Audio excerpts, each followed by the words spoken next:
Mheshimiwa Mstahiki Meya, kuanzia mwezi wa 10 mwaka jana tumepata mkandarasi aliyesaini mkataba kwa ajili ya kujenga kingo za mto Kanoni.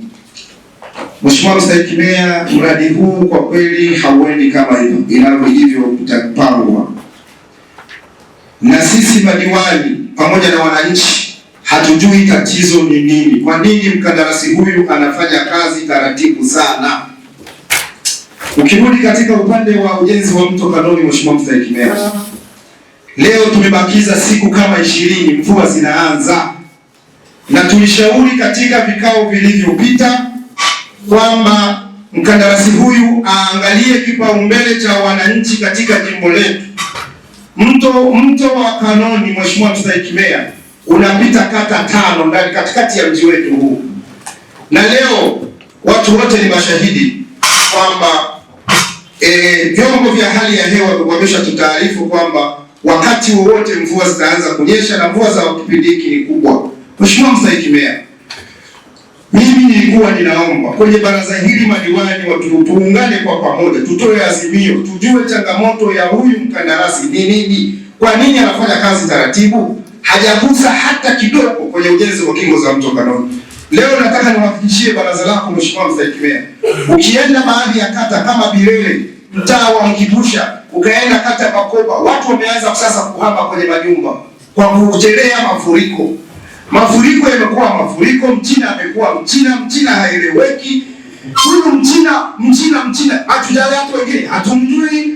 Wananchi wanasikia Mchina, madiwani wanasikia Mchina, serikali inatamka Mchina. Mheshimiwa Mstahiki Meya, niwaombe madiwani leo chini ya Mstahiki Meya, mkuu wetu wa wilaya, mkurugenzi wetu, tutoe maazimio ya Mchina, na kama huyu mtu ana mamlaka huko juu tuweze kuzieleza mamlaka zinazomhusu kwamba hatufai.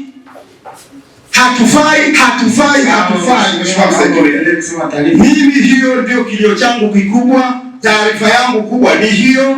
Kwa mengine yote Mheshimiwa Mstahiki Meya, yanakwenda vizuri kwenye kata ya Bilele. Kingo za mto Kanoni ni kero kubwa. Baada ya hapo Mheshimiwa Mstahiki Meya, nimshukuru sana mkuu wetu wa wilaya kwa jinsi ambavyo anashiriki na sisi kwa kila jambo, na kilio hiki tunamlilia kila siku kuhusiana na swala la kingo za mto Kanoni. Pia nimshukuru mkuu wetu wa mkoa kwa jinsi ambavyo na yeye anashiriki nasi katika kutatua kero za wananchi wa manispaa yetu. Jambo kubwa lililojitokeza ni swala la utekelezaji wa mradi wa TACTIC Tier 1 ambao unagusa pia swala la mto Kanoni. Mheshimiwa Mwenyekiti, ni kweli haibishani kuwa tuna changamoto ya mto Kanoni, lakini pia haibishani kuwa mkandarasi alichelewa kuanza utekelezaji wa mradi kwa wakati.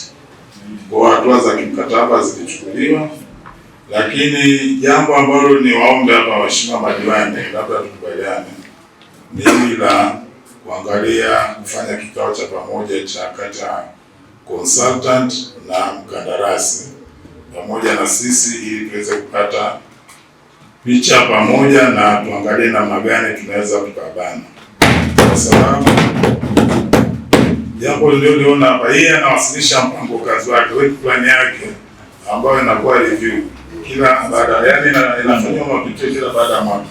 Sasa tusije tukambana kwenye lengo ambayo haipo kwenye work plan yake. Mimi nitaka yani tupate uelewa ule mpango kazi wake amejipangaje, ili tumbanie, kwa sababu mpango kazi wake unakuwa umepitishwa. Sasa tunambanaje kulingana na ule mpango kazi wake?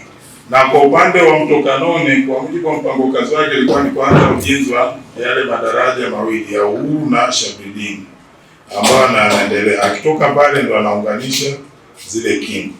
Kwa hiyo mimi nilikuwa nishauri niombe kwa namna alivyojitokeza tulichukue, tuangalie tunavyoweza kufanya kikao cha pamoja kati ya mkandarasi, consultant na madiwani, tupate picha pamoja na tuelewe ule mpango kazi wake ulivyokuwa unakaa namna gani unaweza unatekelezwa, ili tuweze kumbana akiwa ametoka nje ya ule mpango kazi. Lakini kwa saizi kama tutaongelea jambo ambalo lipo nje ya mpango kazi, ni rahisi anaweza akapata sehemu ya kujitetea. Sijui kama nimeeleka vizuri. Kwa hiyo baada ya hapo basi naweza kukaja na maazimio, lakini nishukuru moja ya kamati ilipita kwenda kuangalia utekelezaji wa miradi, na nadhani kamati nyingine haipata fursa ya kuangalia. Kwa hiyo hiki kikao kinaweza kuwa fursa nzuri, tunaweza tukakaa hapa, consultant akawa anawasilisha hapa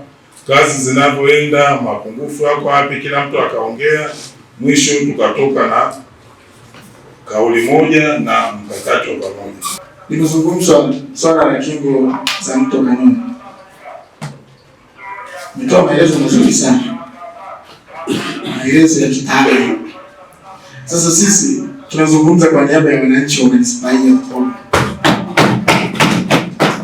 Tunao wasiwasi kwamba mvua zikinyesha wananchi hao watarudia tena kuathirika na mafuriko.